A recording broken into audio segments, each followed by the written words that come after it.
అందరికీ హాయ్ అండి. ఇవాళ సండే కదా ఏం కూర తెచ్చుకున్నాం చెప్పమంటారా? కైమా అండి.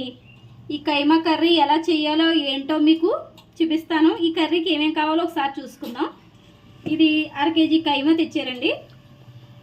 ఈ 1/2 కేజీకి ఒక 3 పెద్ద ఆనియన్స్ కట్ చేసి పక్కన పెట్టుకున్నాము. ఇవి వచ్చేసి జీలకర్ర, ధనియాలు, గసగసాలు, లామ్ మొగ్గలు, యాలకులు. ఇది మసాలా మనం పేస్ట్ ఆడుకోవాలండి. తర్వాత వచ్చేసి ఈ అల్లం వెల్లుల్లిపాయ పేస్ట్ అండి. ఈ అల్లం వెల్లుల్లిపాయ పేస్ట్ ముందుగా కైమాకు పెట్టేసుకుందామండి. ఎందుకంటే కొంచెం అల్లం వెల్లుల్లిపాయ పేస్ట్ తక్కువ పడుతుందండి. ఇది కలిపి పక్కన పెట్టేసుకుందాం. ఇది కైమాకి అల్లం వెల్లుల్లిపాయ పేస్ట్ పెట్టేసానండి. ఇది ఒక 10 మినిట్స్ పక్కన పెట్టేసుకుందాం. ఇప్పుడు మనం స్టవ్ వెలిగించుకుని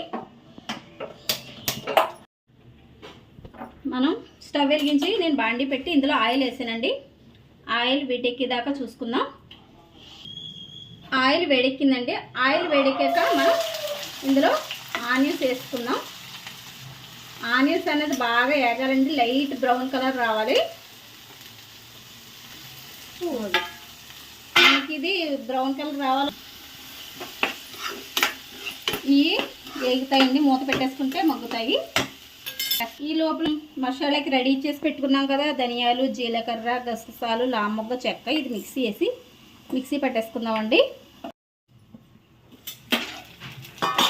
ఆనియన్స్ వేగిపోయినాయండి. లైట్ బ్రౌన్ కలర్ వస్తుంది కదా. ఇప్పుడు మనం కైమాకి అల్లం వెల్లుల్లిపాయ పేస్ట్ పెట్టుకుని ఉంచుకున్నాం కదండి, ఇది ఇందులో వేసుకోవాలి.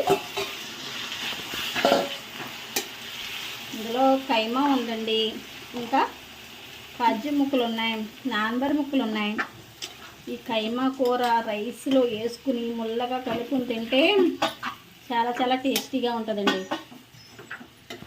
లైట్గా మసాలా పౌడర్లు అవి వేసుకోకూడదు. లైట్గా గసగసాలు, ధనియాలు, జీలకర్ర, ఒక యాలక్కాయ, 2 లవంగాలు వేసి మిక్సీ ఆడుకుని వేసుకుంటే సరిపోద్దండి. అల్లం వెల్లుల్లిపాయ పేస్ట్ కూడా మరీ ఎక్కువ వేసుకోకుండా ఒక స్పూన్ వేసుకుంటే సరిపోద్దండి. ఇందులో వేసుకున్నాం కదా, ఇందులోనే మనం కొంచెం ఉప్పు, పసుపు కూడా వేసుకుందామండి. నేను ఎక్కువ కళ్ళుప్పే యూజ్ చేస్తాను, సాల్ట్ అనేది యూజ్ చేయను ఎప్పుడో కానీ. మనం పసుపు కూడా వేసుకున్నానండి. నేను ఒకసారి కలుపుకుందామండి. కలిపేసాను కదండి. ఇప్పుడు మనం మూత పెట్టేసుకుందామండి. ఈ ఉప్పు వల్ల, ఈ కైమాకున్న వాటర్ వల్ల చాలా మట్టికి మగ్గిపోద్దండి. మనం వాటర్ కూడా ఎక్కువ వేసుకోక్కర్లేదు.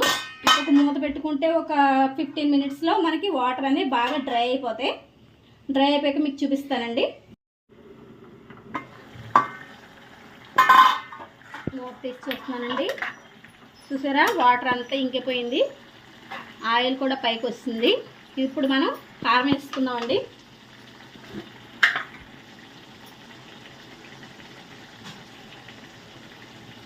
తగినంత కారం వేసుకోండి మీరు కూడా. నేనైతే 3 స్పూన్స్ వేసాను.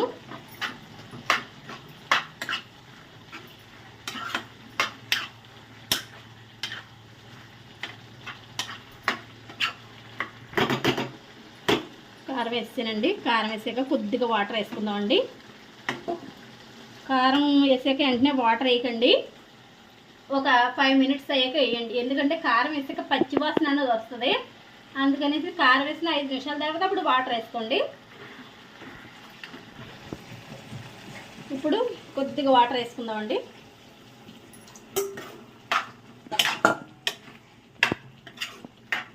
వాటర్ వేసుకున్నాక ఒక 5 నిమిషాలు ఉడకనిచ్చేకండి.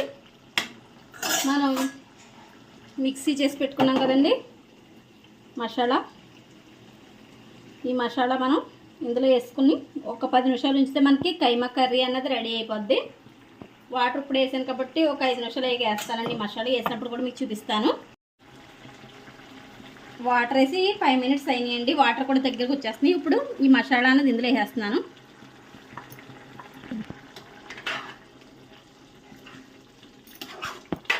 మసాలా చికెన్ మసాలా, మటన్ మసాలా అవి పౌడర్లు ఉంటాయి, కానీ అవి వేసినా అంత టేస్ట్ అనిపించదండి. మనం కొద్దిగా ఎంతో కాదు, లైట్గా కొంచెం గసగసాలు ఇవి వేసి నూరు వేసుకుంటే చాలా చాలా బాగుంటుంది కైమా కర్రీ అన్నది.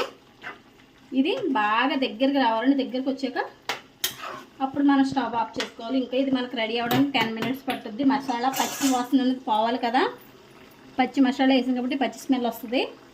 అందుకనేసి 10 మినిట్స్ ఉడికాక అప్పుడు మనం స్టవ్ ఆఫ్ చేసుకుందాం. రెడీ అయిపోయాక కూడా మీకు చూపిస్తాను. మూత తీసి చూసుకుందామండి. చూసారా, కూర రెడీ అయిపోయింది. ఆయిల్ కూడా, వాటర్ అంతా ఇంకిపోయి ఆయిల్ కూడా మనకి పైకి వచ్చేసింది.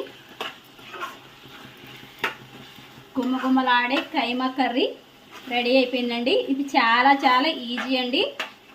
పెద్దగా మనకు మసాలా కూడా ఎక్కువ అక్కర్లేదు, ఆనియన్స్ కూడా ఎక్కువ అక్కర్లేదు. చాలా చాలా ఈజీ అండి ఈ కర్రీ వచ్చేసి. చూసారు కదా, ఏమన్నా డౌట్స్ ఉంటే కామెంట్ బాక్స్లో తప్పనిసరిగా పెట్టండి. మా వీడియో కనుక నచ్చినట్లయితే ఒక లైక్ చేయండి. ఇప్పుడు వచ్చేసి స్టవ్ ఆఫ్ చేసుకుంటున్నానండి. కైమా కర్రీ రెడీ అయిపోయింది. స్టవ్ ఆఫ్ చేసుకుంటున్నాను. ఇదిగో ఎంతో రుచికరమైన కైమా కర్రీ రెడీ అయిపోయిందండి. మరిన్ని వీడియోస్ కోసం మా ఛానల్ సబ్స్క్రైబ్ చేసుకోండి. మా వీడియో కనుక నచ్చినట్లయితే ఒక లైక్ చేయండి.